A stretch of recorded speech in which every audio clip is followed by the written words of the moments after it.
నిన్నటి ప్రశ్నకు సమాధానం Malaysia. Hi friends, welcome to my channel education world.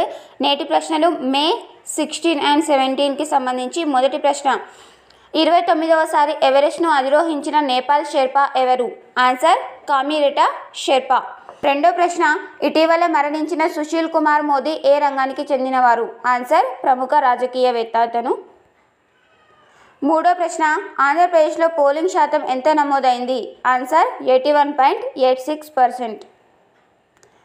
నాలుగో ప్రశ్న, వినియోగదారుల రక్షణ చట్టం ఏ సంవత్సరం? ఆన్సర్ 1986.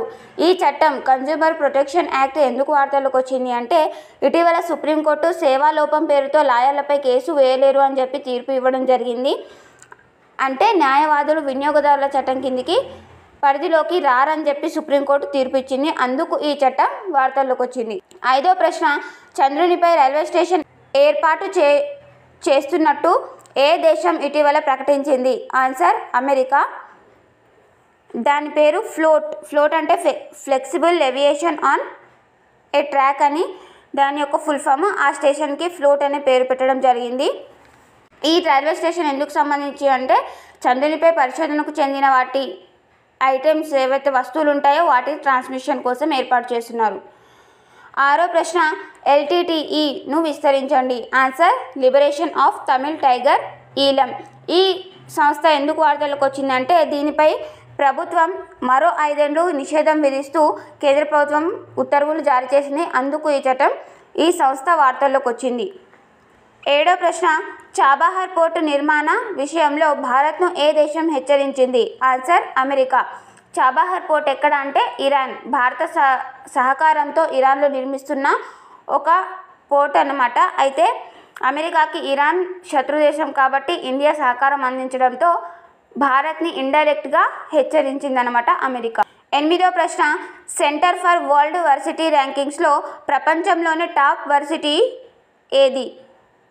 ఆన్సర్ హార్వర్డ్ యూనివర్సిటీ ప్రపంచంలోనే మొదటి స్థానంలో నిలిచింది. రెండో స్థానంలో MIT Massachusetts institute of technology రెండో స్థానంలో నిలిస్తే, మూడో స్థానంలో స్టాన్ఫర్డ్ యూనివర్సిటీ. అదే ఇండియాలో అయితే IIM అహ్మదాబాద్ టాప్లో నిలిచింది 410 ర్యాంక్తో వరల్డ్ వైడ్. ఇండియాలో IIT ముంబై 568, IISc బెంగళూరు 501 ర్యాంకింగ్స్తో ఉన్నాయి. తొమ్మిదో ప్రశ్న, ప్యాంక్రియాటిక్ క్యాన్సర్ నిర్ధారణ ఏ పరీక్షతో చేయొచ్చని శాస్త్రవేత్తలు ఇటీవల కనుగొన్నారు? Answer liquid biopsy. ఈ పద్ధతి ద్వారా రక్తంలోని క్యాన్సర్కి కారణమయ్యే జన్యువులను గుర్తించవచ్చట. పదో ప్రశ్న, యునెస్కోకి సంబంధించిన memory of world Asia Pacific regional రిజిస్టర్లో ఇటీవల చోటు దక్కించుకున్న 3 ప్రాంతాలు ఏవి?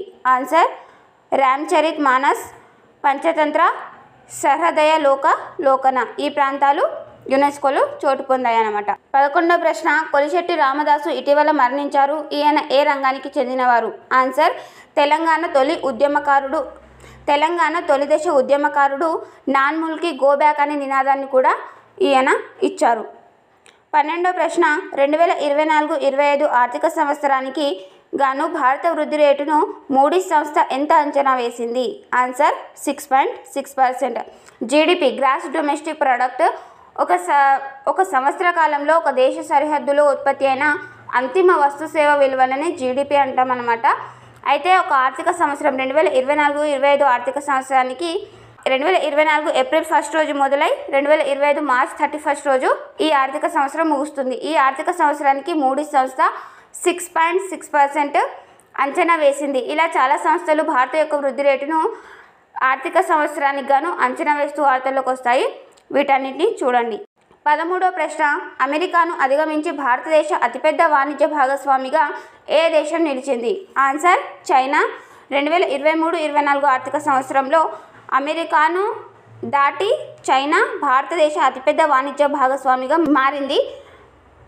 ఎంత అంటే $118.4 బిలియన్ ట్రేడింగ్ ఆ దేశంతో జరిగిందంట ఇండియాకి చైనాకి.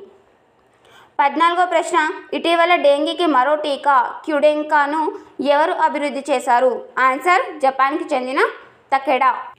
15వ ప్రశ్న, డెక్కన్ హెంపర్ అంబారీ అనే ఒక బయోడిగ్రేడబుల్ నేచర్ ఫైబర్ని ఏ ఐఐటి అభివృద్ధి చేసింది? ఆన్సర్ ఐఐటి మంది.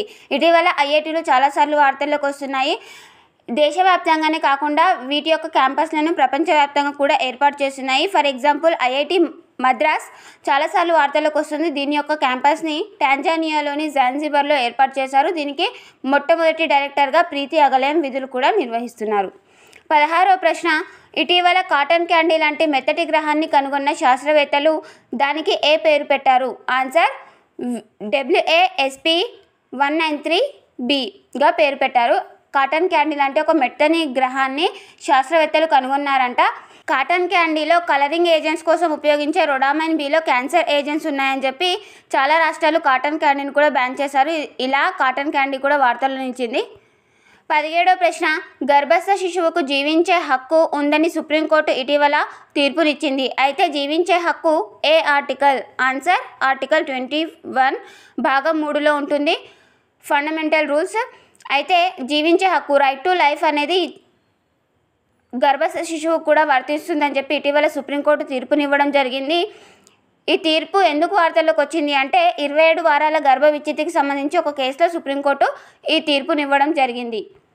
18వ ప్రశ్న, సింగపూర్ ప్రధాని ఎవరు? Answer Lawrence Wong. 19వ ప్రశ్న, ఇటీవల మరణించిన అలిస్ మున్రో ఏ రంగానికి చెందినవారు? Answer short story writer. ఇలాంటి మరిన్ని ప్రశ్నల కోసం please like, share and subscribe my channel education world. మీకు ఇంకా ఎలాంటి ప్రశ్నలు కావాలనుకుంటున్నారో కామెంట్ సెక్షన్లో కామెంట్ చేయండి. నేటి ప్రశ్న, మిస్ వరల్డ్గా నిలిచిన క్రిస్టినా పిస్కోవా ఏ దేశానికి చెందినవారు? దీనికి సంబంధించిన ఆన్సర్ నేను నెక్స్ట్ వీడియోలో చెప్తాను. మీకు కనుక తెలిసినట్టయితే కామెంట్ సెక్షన్లో కామెంట్ చేయండి.